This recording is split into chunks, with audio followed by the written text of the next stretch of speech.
The Hittites and the Old Testament. By Frederick Fyvie Bruce. Chapter 6. 6. Title King of Nations, a Hittite king? Something more remains to be said about Abraham's relation with the Hittites. The 14th chapter of Genesis is a document of great historical importance, although its exact setting in what we know of the history of those times is still difficult to fix. In the days when Amraphel king of Shinar was confidently identified with the Babylonian king Hammurabi, an identification first made by Eberhard Schrader in 1887, it did seem that the exact historical context of the chapter was determinable.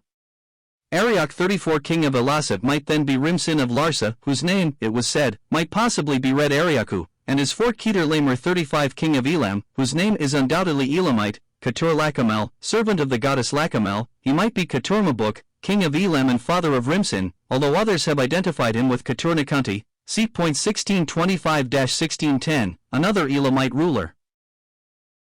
But the identification of Amraphel with Hammurabi of Babylon or any of the other Hammurabis 36 who were more or less contemporary has been generally abandoned. The West Semitic, Amorite, form of the name was not Amraphel but Kamurapic. 37 Amraphel probably contains the name Amuru, the divine eponym of the Amorites. It may be Amuru Apolai, Amuru is my champion. 38 And the Shinar of which he was king is nowadays thought to be Singer in Upper Mesopotamia. 39 Stretching from the vicinity of Nineveh to the confluence of the Euphrates and Khabur, rather than the land of Sumer and Akkad. 40. But what has all this to do with the Hittites? One of the 3 kings who accompanied Kedar-Lamer on his march was title King of Nations, Tiddat-Yel-Melech Goyim. Now this name is the most easily identifiable of the 4. It corresponds, with the dropping of the Hittite inflection, to Tudkalias, the name of 5 Hittite kings. Was Title one of these? Of course there may have been other kings called Tudkalias, though we do not happen to know of any. The name is also found in the Cappadocian tablets as that of a private citizen of Anatolia. That any of the Hittite kings might appropriately have received the title King of Nations is plain. The last 3 Hittite kings called Tudkalias are out of the question here. Tudkalias III played no significant part in history and his date, 1400 BC, is too late. No such military enterprise as that described in Gen 14 took place in the reign of Amenhotep III. We might similarly say that the date of Tudkalias II, circa 1450 BC, is also too late, and that no such enterprise as that of Gen 14 took place after the Egyptian kings of Dynasty 18 began their career of conquest in Palestine and Syria.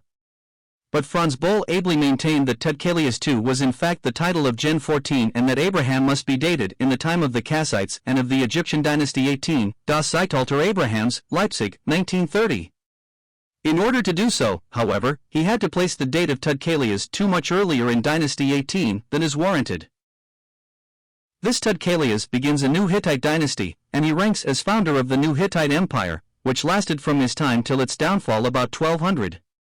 At the beginning of this new period of Hittite history, the Hittite kings again crossed the Taurus Range and collided with the recently founded kingdom of Mitanni. If Boll's theory were right, we should expect to find Mitanni playing a leading part in the narrative of Gen 14, but there is no word of it. Elam we know, Shinar we have had identified with Singer, Elasa, once popularly identified with Larsa, may, as Boll suggested, be Tilashuri on the upper Euphrates, cf 2 Kings 19. 12, ISA 37. 12, but of the Mitanni kingdom, founded a short time before the reign of Tudkalias II, there is no word. What about the chronology?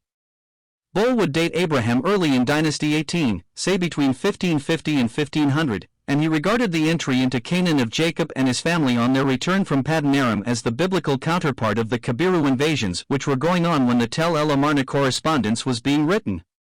This, of course, involves dating the Exodus under Marenta, 1234 to 1224. Boll's general chronological position is not unlike that maintained by Professor Rowley in Israel's sojourn in Egypt, Manchester, 1938. Point 41 They both rightly remind us that we must not neglect the genealogical statements of the Old Testament in calculating its chronology. The Marenta dating of the Exodus, however, is too late, as the famous stele of that pharaoh, belonging to his 5th year, represents the Israelites as having by that time penetrated to western Canaan. Professor Albright's suggestion of a date about 1290 is not only attractive in itself, but is powerfully supported by his brilliant interpretation of the 430 years of Exodus 12:40 as a calculation from the era of Tanis, i.e. from the Hyksos foundation of that city about 1720.42. Let us remember, too, that the LXX and Samaritan texts take the 430 years as covering the sojourning of the Israelites, or rather their ancestors, in Canaan as well as their stay in Egypt, that is, as Paul in Gal 3:17 infers from this verse, 430 years separated Abraham from the Exodus. So we are brought again to a date about 1720 for the events of Gen 14. In looking for a period in which such a military operation as that of Kedar-Laomer and his allies could have been carried out, Bull decides for the period of confusion immediately following the expulsion of the Hyksos from Egypt.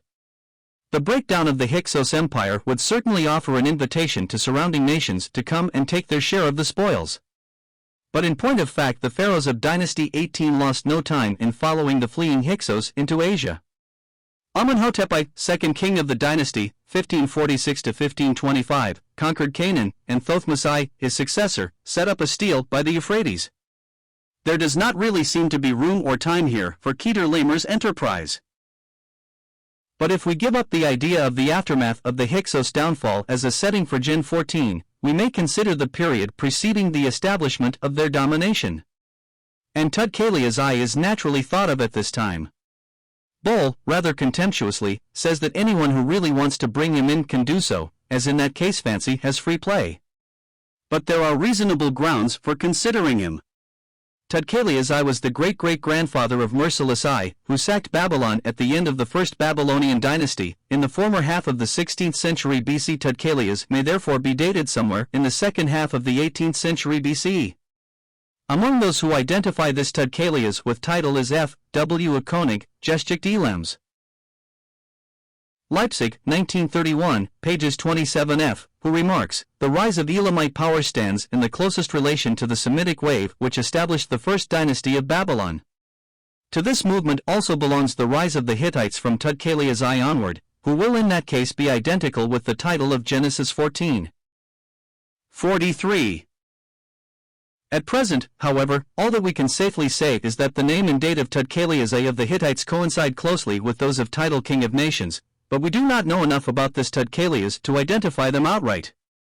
But if further discovery should enable us to do so, and should confirm that the raid of the Elamite king and his allies was an incident in the confused times preceding the rise of the Hyksos Empire, we should have further light on the presence of Hittites in Canaan in Abraham's time. And here we have to leave the matter. Further discovery may confirm our suggestion, or it may confute it.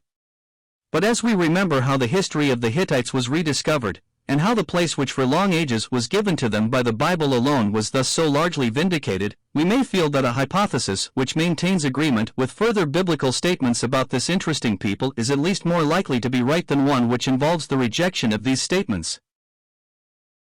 34f Amth Bull, Das Zeitalter Abrahams, 1930, page 23, thinks that Arioch may be an Indo-European name Ariaka, worthy of an Aryan or honorable, but Spicer, with greater probability, connects it with the Hurrian name Ariaki, ethnic movements, page 45. More recently Bull has suggested an identification of Arioch with Ari-Wu-UK in the Mari letters, see Bibliotheca Orientalis 2, page 66. 35 Bull, op. cit., page 13, draws attention to the tendentious Masoretic vocalization of some of these names, Lamer being vocalized as Labo Shef, for shame, Amraphel as Awara Fel, darkness, whereas LXX gives his name as Amarphel. 36 Hammurabi of Yamkad and Hammurabi of Kurda. C.F. Sidney Smith, Alalak and Chronology, 1940, page 10. 37 Sidney Smith, op. cit., page 23. 38 Sobol, op. cit., page 13. C.F. Spicer, Ethnic Movements, page 45. It appears that Albright was the first to express the view that the name contains the element Amuro, a view which, says Spicer, is unquestionably sound. 39 Albright in JSOR. X, 1926, page 256, Bull, op. cit., page 13. 40 elsewhere, e.g. Gen X, 10, 11. 2. Shinar may well represent Sumer, which goes back to an earlier Sumerian form Kiinji, R. 41. Professor Rowley places the descent into Egypt around 1365 BC, which would agree well enough with Bohl's date for Abraham. 42. Baser. 58, 1935, page 16, From the Stone Age to Christianity, 1940, page 184. 43. The identification of title with Tudkaliasai is favored by Sayce, The Hittites, 4th edition, page 228, and by Professor Hook, In the Beginning, pages 73.